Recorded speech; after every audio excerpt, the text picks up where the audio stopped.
अब ये तो तुमको प्रमाण दिया, ये कोई कथा नहीं है, प्रमाण है, सबूत है कि वो सूरज पूछ रही है अपना सब भेदो, कौन है आप, कहाँ रहते हैं, किस जगह रहते हैं, क्यों आए, हमको यहाँ कैसे डाला, किस तरह से, सबका जवाब दे रहे हैं। वो पूछ रही है अपना भेद, कहा चल मेरे साथ में तुझे घर पहुँचाऊँ। अब वो जा रही तो उसके सामने पहुँचा दिया।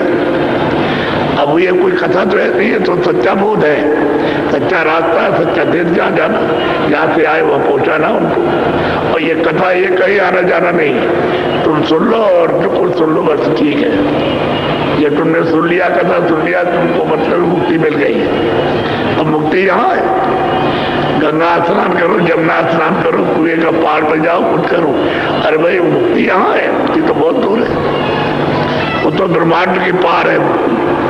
तो वहां जब तक जाओगे नहीं तब तक मुक्ति मिलेगी कैसे? अब ये कह दिया, बस स्नान कर लिया, बस। अब देखो आपने सुना होगा जब तीर्थों में बड़ा मेला लगता है वहां तो मार काट बहुत होती है कि हम पहले नहाएंगे, वो कह रहे भाई तुमने बहुत बार नहा लिया, जनता को मौका दे दो। अब वो लोग नहा रहे वहां, सब आगे नहा रहे, मेला लगा हुआ, नहाने वालों का, कहते हम पहले नहाएंगे, और मार काट हो जाती जरा सी देर में, सोच विचार कुछ नहीं। अंधे धर्म के नाम पर लड़ाई होती है। वहां नहा रहे सबके सब, वहां जब ये जाते हैं नहाने के लिए कहते हम पहले नहाएंगे। अब वो इतना गर्म गुमान कि हम पहले नहाएंगे, और नहा रहे लोग सब, तमाम लोग नहा रहे वहां। इनके पहले स्नान कर रहे हो तो 3 बजे 4 बजे से, ये तो सुबह जाएंगे, लेकिन झगड़ा करेंगे कि हम पहले, हमारा झंडा ऊंचा रहे, हमारा नाम ऊंचा रहे, तो लड़ाई मारकाट वहां पढ़ते चलते हैं। तो बताइए ये हालत है। अरे भाई ये तो रास्ता कुछ दूसरा है, बिना महात्माओं के मिलेगा नहीं। बोलो। सिंधा भेद जो इनसे कहते, ताऊ परतीत न चित्त में धरते। अब महापुरुष कहते हैं कि इनसे अगर सिंध का भेद बताया जाए विश्वास नहीं करते, उनकी बात का विश्वास नहीं करते, हम नहीं मानते। हम तो ये कहते हैं सब जगह भगवान एक है, ये बात है। अब बताओ सिंध का भेद कैसे मिलेगा जब आप उनको बात पर विश्वास नहीं करोगे। कहते हम तुमको ले चले, कहले हम नहीं जाएंगे, आप जाइए, ऐसा कह देते। तो बताओ फिर क्या करेंगे? सिंध भेद कैसे मिलेगा, वहां कैसे पहुंचोगे अथाह सागर में? और ये तो बूंद है। जब बूंद का इतना बड़ा खेल है तो सिंध का क्या होगा? सिंध कितनी ताकत रखता है, उसके हाथ से कितनी बूंदें निकली। अरे जीवात्मा जितनी निकाली थी, जितने भी ईश्वर ब्रह्म और पार ब्रह्म जितने भी निकाले गए, ये वहां से उसी रूप में, तो आप भी वहां से जब निकाली गई तो उसी बोध में थी, उसी शक्ति में, उसी ज्ञान में। अगर वहां रुक जाए सहदल के बल में या ब्रह्म के स्थान पर या पार ब्रह्म में, तो इनसे ज्यादा इन सुरतों में जीवात्मा में प्रकाश है, 12 गुना ज्यादा है प्रकाश, और 12 गुना ज्यादा शक्ति है इन्हीं सुरतों के अंदर। जो यहाँ से पहुंच जाएंगी इनके अंदर है 12 गुना ज्यादा सहदल कमल ईश्वर से ज्यादा शक्ति। तो वो तो किसी को पता नहीं है, मालूम ही नहीं है। अब ये उसके अंदर आए हो तो तुम्हारी हालत हो गई, तुमको छोटा कर दिया, नीचे ला करके बिल्कुल बूंद को भी उतार दिया धारा से, और बिल्कुल निधारा कर दिया, उसका आधार ही खत्म कर दिया, तब तुम छोटे हो गए। एक जर्रा उसके लाख टुकड़े किए जाएं तो जीवात्मा ये रूह इस सूरत उससे भी छोटी है, इसलिए वो पता ही नहीं लगेगा कि क्या चीज शरीर में और कहाँ पर है, वो कोई पता नहीं लगा सकता। और सट से लिखा, महात्माओं ने पता लगाया कि इधर है ये। और जब ये आँख खुलती है तो ऐसी मोटी रोशनी इसमें से निकलती है, मोटी, और सामने जाकर के दिखाई देता है जैसे टार्च की रोशनी होती है, आगे पड़ती है, ऐसी पड़ती जाती है मोटी रोशनी। इसी में से जब आँख खुलने लगती है तो बिल्कुल मालूम होती है, ऐसा बनता उठा। अगर ये जाग जाए यहाँ पर, इससे ज्यादा इस सूरत का प्रकाश है। अब ये जगती नहीं है तभी तक है, अंधेरे में तो बेल्ट लगा हुआ, तो अंधेरे में बिल्कुल बंद है। जब आप ध्यान शुरू में करते हो तो शुरू में क्या अंधेरा दिखाई देता है, कुछ नहीं। तो कहाँ जाओगे अंधेरे में जब तक कोई भेद ही नहीं होगा? तो अभी मैं आपको नामदान दूंगा। ये गुरु महाराज का पूजन हो रहा था। वो प्रसाद जो है रात को बन करके आपको रखा गया, सब ले रहे प्रसाद। और उनसे कहा देखो तुम घर ले जाना और जब जब जरूरत हो तब इसको काम में लेना, तो तुम्हारे बड़े काम में आएगा, हर काम में आएगा, लेकिन श्रद्धा के साथ। और जैसे सोना चांदी को आप संभाल के रखते हो, ऐसे प्रसाद को भी संभाल के रखना। लापरवाही से तुमने कहीं डाल दिया और कोई इधर उधर गिरा दिया, कोई ले गया, कोई चूहा, कोई बिल्ली खा गई, तो तुम्हारे हाथ से निकल जाएगा। और नहीं तो प्रसाद काम करेगा, काम करता है। तो लोग प्रसाद भी ले रहे थे, वो भी चल रहे थे बराबर। ये पूरा मैदान खचाखच भरा है, वो सड़क भरी हुई है, ये पूरी सड़क वहां तक भरी है मैदान सबका। अब आपको नामदान देंगे, कल इसलिए नहीं दिया कि रात को आने वाले थे, तो हमने कहा वो भी आ जाएंगे तो उनको नामदान देंगे, दे देंगे। तो फिर पीछे लोग पहचाने कि हम रह गए भंडारे के दिन, हमको नहीं मिला। वैसे आज के दिन लोगों को आना चाहिए था, ताकि उनको ये याद रहता है कि हमने नामदान भंडारे के दिन ले लिया, वो बात याद रहती है, भूलता नहीं है कभी आदमी। तो आज तो भंडारा था, भंडारा है, इनको सबको आदेश दे रखा है कि सब भंडारों में खाना पक्का बनेगा, कच्चा नहीं, सबको कह रखा है। तो सब जगह जिले जिलों के भंडारे, वहां कोई आपको कमी नहीं, सबको कर लिया। नामदान आपको देंगे, लेकिन बात तो सुन लीजिए पहले। अगर ये आप बात नहीं सुनोगे साधकों की, जिनको प्राप्त कराते हैं महापुरुष, तो फिर आपको कुछ नहीं मिलेगा। जब उनके प्रमाण को आप सुन लोगे कि नहीं नहीं ऐसे वो लोग भी पाए उनसे, तो हम भी पा सकते हैं किसी से, हमको भी रास्ता मिल जाए, पाने वाले मिल जाए, तो हमको भी प्राप्त कर सकते हैं, हम भी कर सकते हैं। ये आपको हिम्मत बन जाएगी, तभी प्रमाण दिया जाता, सबूत दिया जाता, नहीं कोई जरूरत नहीं। आप ये कहते हो कहाँ है, कहाँ लिखा हुआ, किसने कहा, ऐसे बस शर्त कहने लगते हो, किसने कहा, बस ऐसे, तो जो कुछ कहेंगे वो सब बेकार हो जाएगा। और प्रमाण दे देंगे देखो उन्होंने कहा, और जिसको कहा उसने प्राप्त किया और उसने ये कहा, तो सबूत मिल गया देने वाले का, पाने वाले का, तो आपको विश्वास हो जाएगा कि नहीं नहीं ठीक है, और हमको भी मिल सकता, हम भी पा सकते हैं।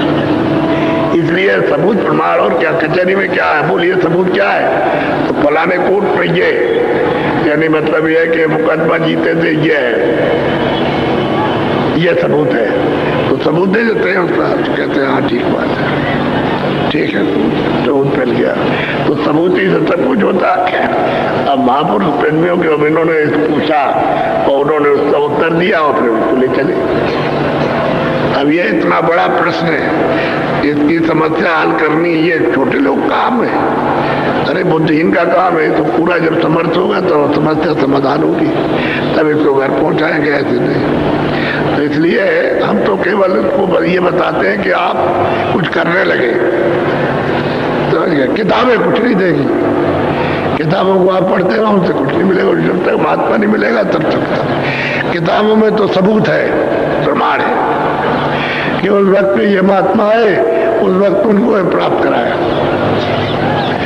उस वक्त में यह ये तो है, लेकिन और किताबें कुछ नहीं करेंगी, बस सबूत देती है हाँ है, मालिक है, और उसको लोगों ने प्राप्त किया है, हम भी प्राप्त कर सकते हैं, ऐसा नहीं। तो नामदान आपको देंगे। अब यह है कि आप क्या थोड़ा कराए दलील बुद्धि से भारी, हंसी उड़ावे वचन न धारी। कहते हैं कि भाई दलील तो करते हैं बुद्धि से, तर्क करते हैं, और महापुरुषों की हंसी उड़ाते हैं। यही गोस्वामी जी महाराज हर बच्चा काशी का जिसकी उम्र कम से कम 10 साल की होगी, वो सब उनकी निंदा करते थे। कोई आदमी तो बातें तोड़ दीजिए, हर बच्चा हंसी उड़ाते थे। ओ गोस्वामी जी, और वहीं काशी में बैठ करके उन्होंने अपना काम किया, बताया, और तमाम लोगों को, हिंदू हो मुसलमान हो, पहुँचाया, बहुत लोगों को पहुँचाया, और उनकी हंसी उड़ाते थे। अब वही महापुरुष कहते हैं कि बुद्धि से तो तर्क करते हैं, देखा तो है नहीं। अपनी तीसरी आंख तीसरे कान से न तो सुना न देखा, खाली बुद्धि से तर्क करते और उनकी हंसी उड़ाते, ऐसे करते हंसी उड़ाते। हमको भी जब हमने प्रचार किया शुरू में, कहले भगवान अपने को बनता है। हमने कब कहा भाई भगवान हमें? अरे हमने तो ये कहा कि हम आदमी हैं, भगवान तो हमने कभी कहा नहीं। अरे कुछ नहीं हो, जय गुरुदेवा अपने को जय गुरुदेवा है, जय गुरुदेवा अपने को कहता है। बताइए, यानी जो उनको सुनाया जाए, जो दिया जाए, उसको तो समझेंगे नहीं और न लेंगे। वो कहता है जय गुरुदेवा अपने को कहता है, तो ये हंसी उड़ाते थे। अब वही लोग आते रोते इसी में बैठे हुए, आते रोते कि हमने गलती की है, तो हम थोड़ी कोई बुरा मानते हैं। अब तो समझते भाई तुम्हारी समझ तुम्हारे पास है और हमारा रास्ता हमारे पास है, तुम समझ जाओगे तो चल दोगे, नहीं समझोगे जाओ, उसमें कोई विरोध वाली बात नहीं है।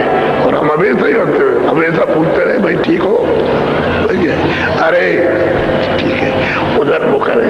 ऐसे ऐसे लोगों को इन लोगों ने देखा है कि बाजार से निकल जाए तो दुकानदार यानी इधर से और उधर दुकान की तरफ मुंह कर लेगा, देखेगा नहीं, क्या लगे कि उनकी आंख में मस्टरेजर है और देख लेगा तो अपने बस में कर लेंगे, उधर घूम जाए। रिक्शे में बैठे हो ऐसे मुंह कर लेंगे, इधर को देखेंगे नहीं साहब। ये हालत है, ये दशा है जीवों की। वही कहते हैं कि बुद्धि से तो तर्क करते हैं, हाथी उड़ाते हैं। बोलो, बुद्धि बल से वह करते तो कभी न पावे दावा। कहते हैं बुद्धि से वो उनकी परख पहचान करना चाहते हैं, तो बुद्धि तो तुम्हारी हमेशा तर्क में रही, उनको आप क्या पहचानेंगे? अरे बुद्धि बल उसको एक तरफ करो, वो जो सत्य है उसकी पहचान करो तो समझ में आ जाए। अब बुद्धि बल से पहचाना जाए और तर्क से, अरे विवाद में कहीं मिलेगा? ये विवाद के परे की चीज है, झगड़े झंझट में मिलता है ऐसे नहीं।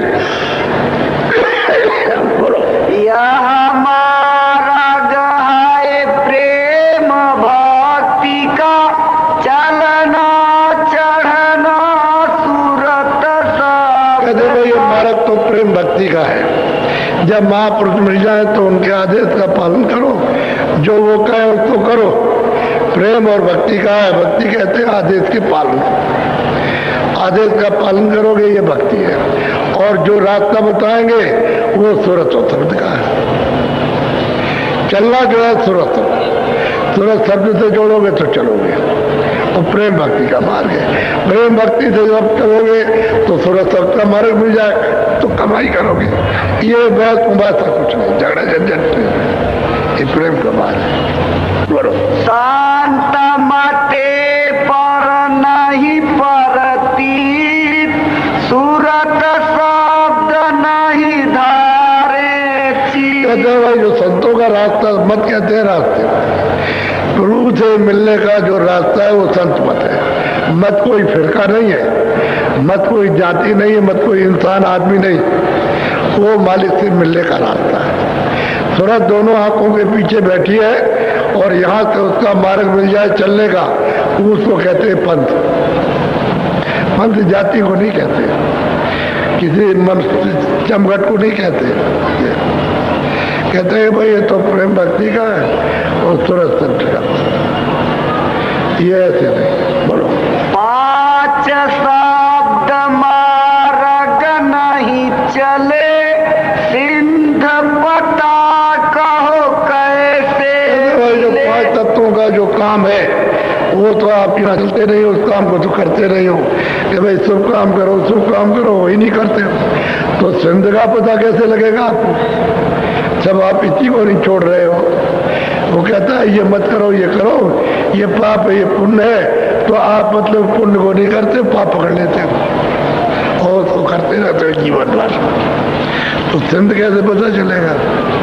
वो तो इससे भिन्न है, अलग है, पांचों तत्वों से अलग है, पांच तत्व के कर्म के अंदर नहीं है, बाहर है। बोलो, विद्या पढ़ जो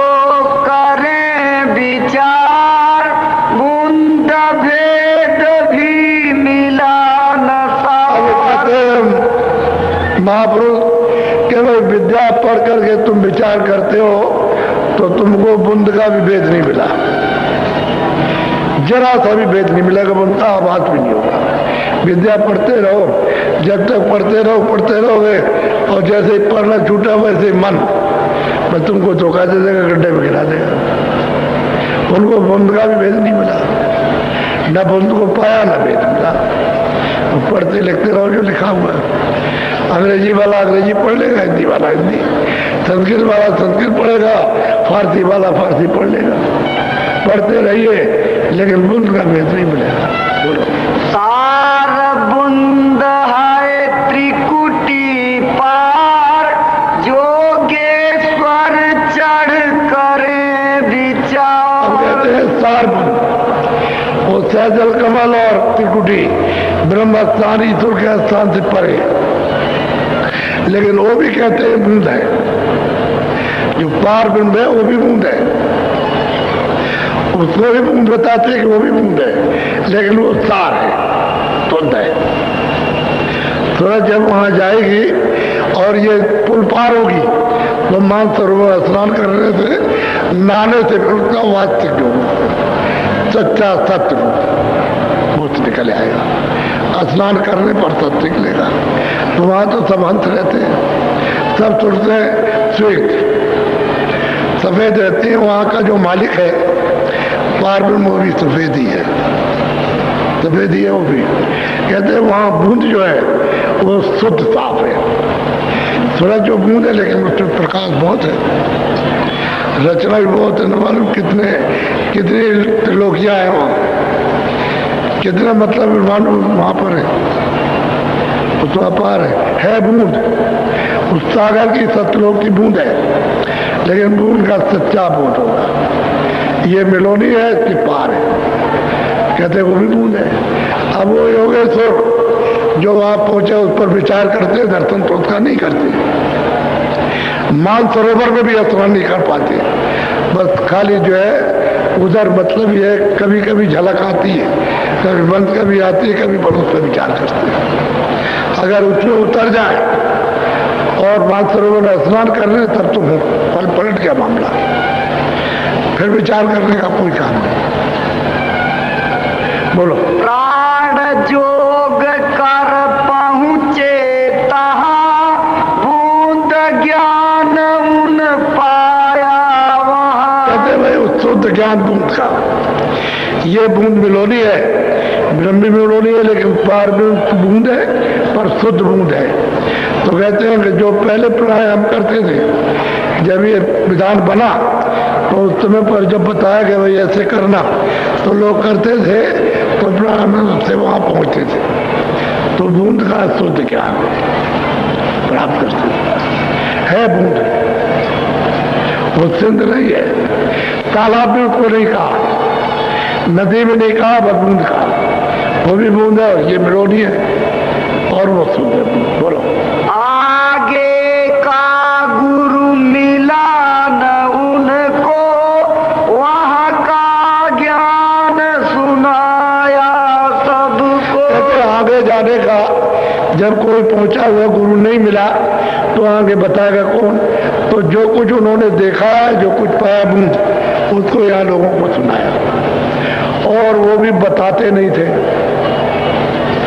बहुत कम, कभी नाम निशान इशारा करते थे, बताते नहीं थे। ऐसा ही सुनाया और नहीं, जब जाने लगे तो किताबों में थोड़ा बहुत लिख दिया, आगे का कोई मिला नहीं। क्यों आगे बताता कि आगे है। बोलो।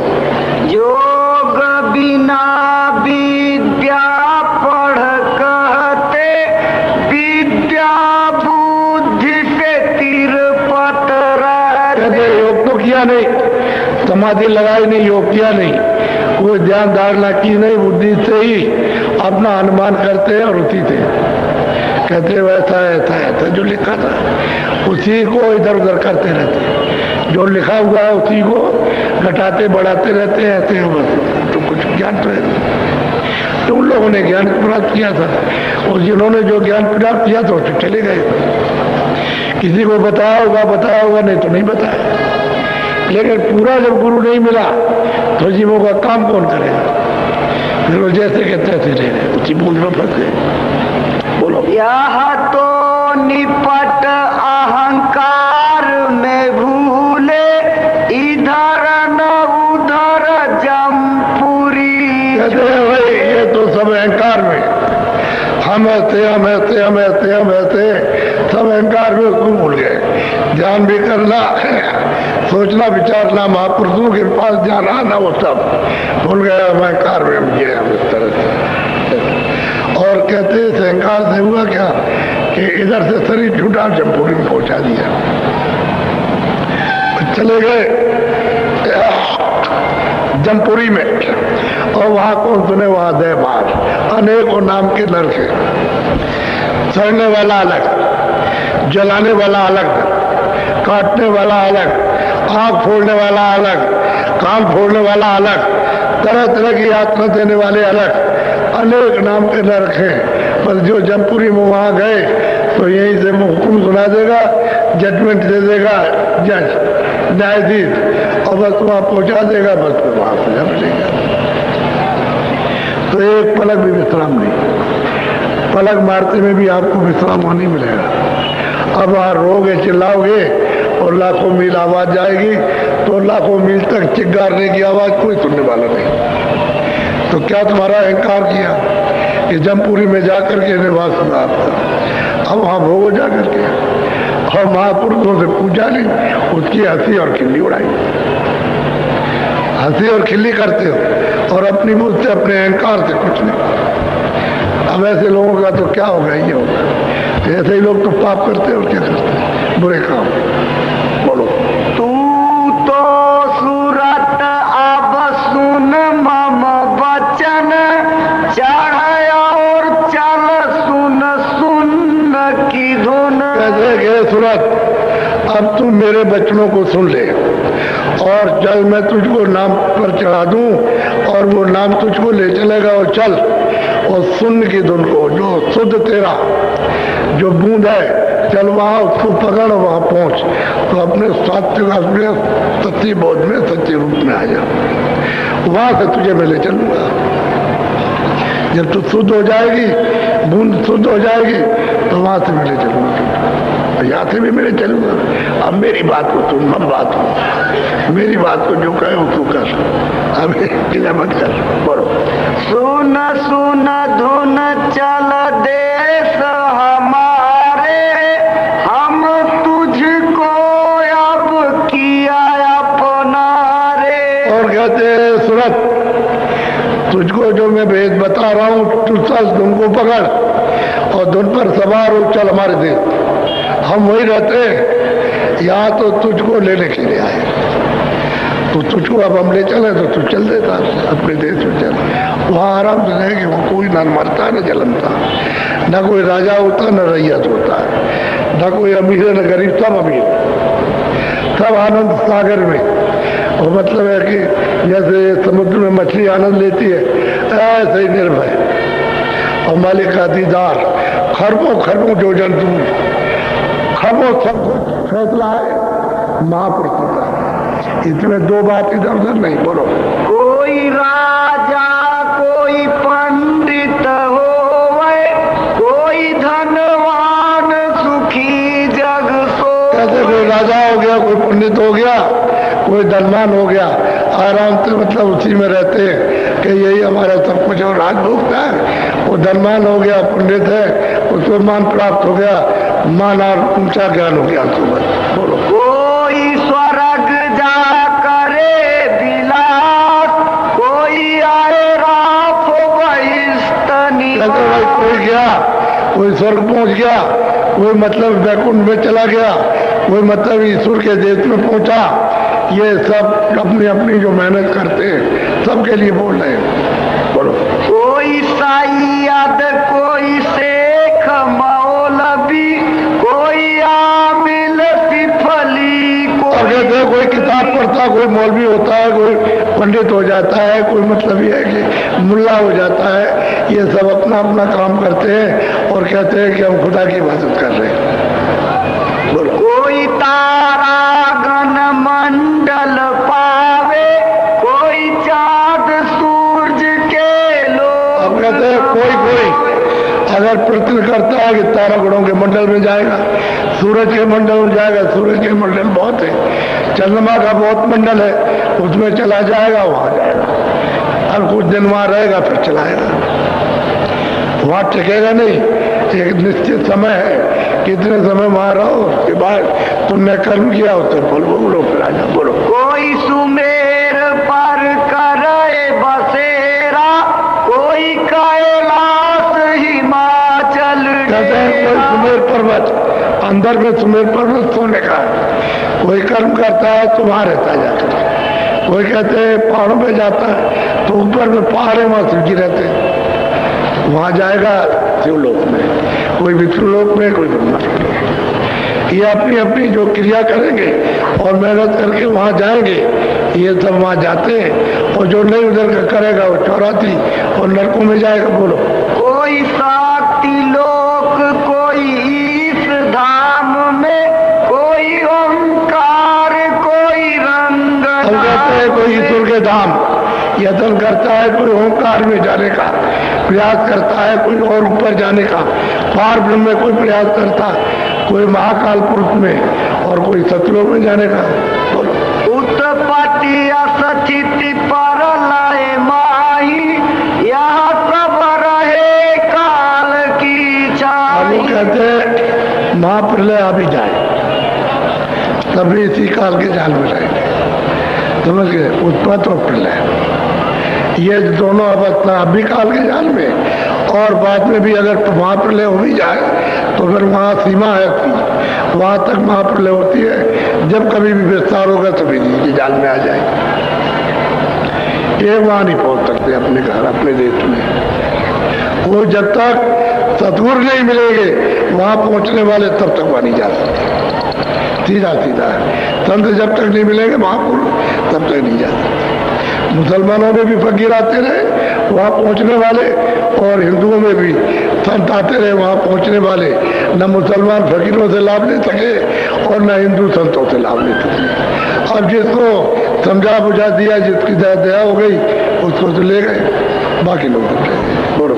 आवागमन न काहू छूटा, देर या बेर सभी जम। अब महापुरुष कहते हैं सूरत दे के देख सूरत, आवागमन किसी से नहीं छूटा और देर अबेर में सबको लूट लेगा। अब देर अबेर का ये है कि तुम स्वर्ग में चले गए या तुम तारागणों के मंडल में गए, वहाँ कुछ देर रहो फिर आओगे तो फिर कर्म के बंधन में आ गए और फिर लूट लेगा, फिर ले जाएगा नरकों में, चारों खानों बंद कर देगा। छुटकारा हे सूरत इन किसी का भी नहीं होगा कि हम जन्म मरण से छूट जाए। बोलो। सतगुरु बिना न कोई बाचा, सत्य नाम पद मिला न अब वो कहते हैं जब तक सतगुरु नहीं मिलेगा, संत जब तक पूरा नहीं मिल जाएगा और सच्चा और नाम जब तक नहीं मिलेगा तब तक कोई भी जीव जन्म मरण से नहीं बच सकता। फैसला है उनका। महापुरुष जो कह जाते हैं वो सत्यवाणी कह जाते हैं। वही तो उन्होंने ग्रंथ में लिखा है कि जो हमने लिखा है वो सत्य है। इसलिए इस ग्रंथ को हमने आकर के मनुष्य शरीर में उसको पाया तो हमने लिखा, तो तुम इसको सच्चा मानना कि गुरु आकर के आए थे तो लिखा है, इस वाणी को सच कर मानो, तो आपको वाणी पकड़ना चाहिए। अब तुम गुरु को मान करके ग्रंथ है उसको अगर मानोगे और जानवरों को काटोगे तो इसको कौन कहेगा आप? ये तो नहीं कहा उन्होंने। और तो कहते हैं भाई जीव तो सब हमारे, तो इनको किसी को कोई तकलीफ नहीं देना तो उल्टा काम होने लगा। ऐसे हिंदुओं में, ऐसे मुसलमानों में, ऐसे सिखों में, सब जगह। तो कहते हैं सदगुरु बिना कोई नहीं बचेगा, देर अबेर सबको लूट लेगा और ले जाएगा खानों में, नरकों में। बोलो। फल करनी तो सबने पाया, सुखी हुए पर फिर। अब वो कहते हैं महापुरुष के फल करनी तो सबको मिलेगी, आप जितना जो काम करोगे उसका फल मिलेगा। इसलिए तो कहते हैं मैं काल रूप मैं सब करूं, अशुभ और शुभ कर्म फलदाता हूं। मैं शुभ कर्मों का फल दूंगा, मैं दूंगा, और अशुभ कर्मों का तुमको दूंगा। उसको सबको फल करनी मिलेगी जो जैसी करेगा। और को जो मिल गई वहां किया, कुछ दिन रहा, फिर यहाँ आ गया। फिर करनी करेगा तो उससे अच्छा तो बनेगा नहीं, फिर बुरा करेगा तो ले जाएगा। करने का फल सबको मिलेगा, और पाप है पुण्य दो ही काम, अच्छा हो बुरा दोनों का फल आपको मिलेगा। और महात्मा जब जाओगे तो दोनों को साफ करेंगे, ना आपका पुण्य रहने देंगे जब पाप, तब तो आपको फल नहीं मिलेगा, न पाप का फल न पुण्य का फल। फिर रिहाई हो जाएगी, काल के देश से छुटकारा तब होगा। और बिना महापुरुष कोई नहीं बचा, कोई बचेगा नहीं। फल करने का सबको मिलेगा। तो कोई ये थोड़ी कहता है कि अच्छे बुरे का फल नहीं मिलेगा। आपको रोज ही समझाते हैं अच्छे का अच्छा, बुरे का बुरा, रोज बताते हैं आपको। लेकिन रास्ता तो ये है, इसको चलो करो, चलो और देखो चल के आप बोलो।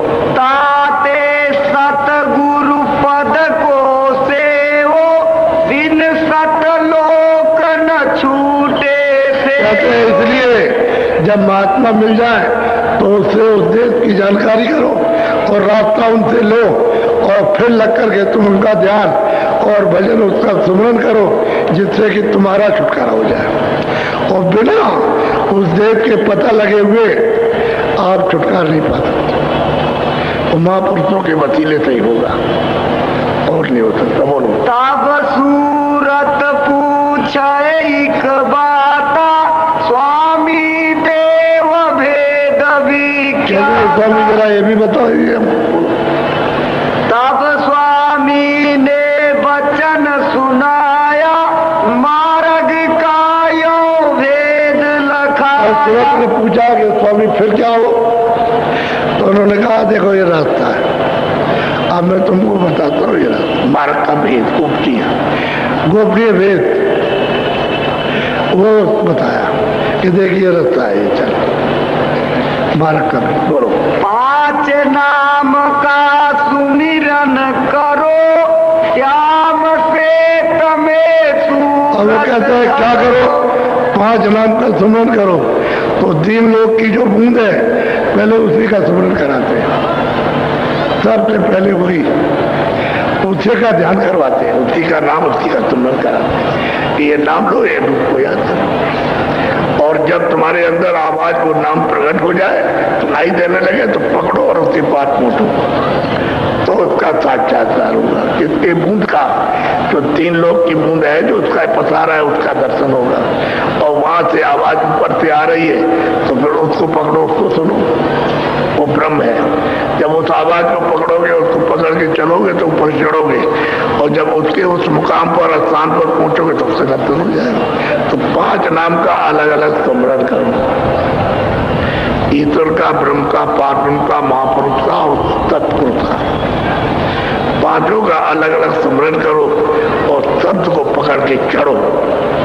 ये उसको बता रहे, ये सब के लिए सुलभ है और सब कर सकते हैं, इसलिए सब ये रास्ता जाने का, घर जाने का। और इसका 5 नाम का सुमरन नहीं करोगे तो नहीं जा सकते। एक को भी नहीं पा सकते और 2 को पाने की तो बात ही है ना। एक को 5 नाम का सुमरन भेद जान करके उस महापुरुष से रास्ता लेकर के, गुरु से पूरा है उससे, और फिर काम में लग जाओ।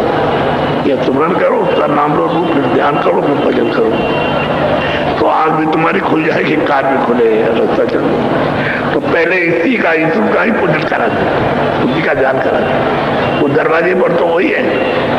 अब गोस्वामी महाराज मोदेव पुण्य चितवत कौशलपुर गए हो अयोध्या, वो मतलब यहाँ अवध निवासी वो बैठे राम, उनका दर्शन हुआ, सामने बैठे हुए। जब साक्षात्कार हुआ तो वो खुश हो गए, कहा कि तुम्हारी आवाज को पकड़ के हमारे पास आ जाओ। तो जो आवाज बज रहा था, घंटा बज रहा था, पकड़ा उनके पास पहुंच गए। पहले हम तुमसे बहुत खुश हो गए, हम रास्ता देते हैं, तो रास्ता दे दिया ऐसे कि जाओ उधर। तो वो कहते हैं उधर माज, उधर यदि उस पार, यदि उधर जाकर के मैदान मध्य में खड़ा हो गया, जाकर वहां से उल्टी जगह है, वहां से देख लो, सब देखते। अब वही बात, पहले इन्हीं का ध्यान, तब दूसरे का, तब तीसरे का, तब चौथे का, तब जाके घर का ध्यान, अपने देश का, जहां से हमारे थे उसका ध्यान।